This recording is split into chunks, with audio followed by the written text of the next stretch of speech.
Oh, hi there! Good day! You signed up for the filmmaking class. Well, can I say that I'm super excited to start this journey together with you. You know, as the maintenance guy of this very old, abandoned camera equipment storage unit, I've seen nearly everything. The first cameras that came in here had an actual film strip inside. And then when the digital revolution came, this entire storage room was piling up with digital cameras like these. And you know what then came?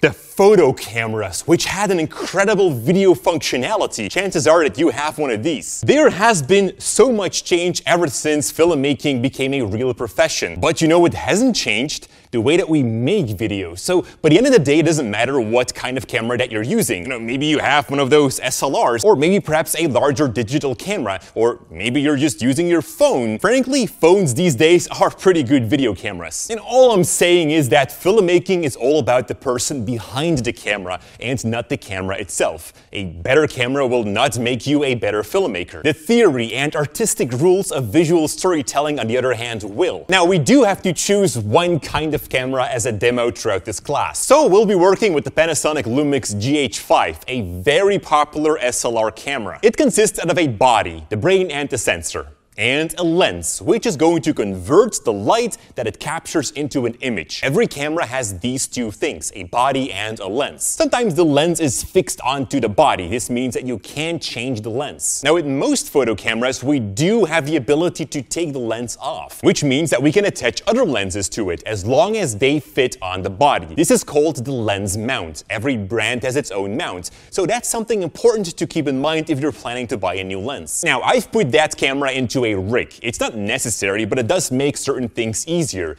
Rigs are like K'NEX, like Legos. You build them out the way you want, and there are no rules to it. My very first rig was even something that I built in a garage to save some money. And it worked very well. I was able to put my camera on my shoulder. I thought about a counterweight and where I would mount an external monitor. Today, that rig looks a lot smaller. I've learned that a big rig isn't always so useful. I like to keep things compact. Around the GH5 sits a cage, which gives me a top handle and allows for rods to be attached. On the back, I've got a big battery, which is powering both the camera and the external monitor. And sometimes you can buy such rigs as a package. Manufacturers will recommend something, but you can also buy parts from different brands and put something completely custom together, like I have. That's the beautiful thing about these rigs. Most of these connections are industry standard, like these rods. They are 15 millimeters thick. That's the same everywhere. Now, for this class, such a rig is obviously not needed. I just wanted to explain that to you because after all, you have to look at it the entire class,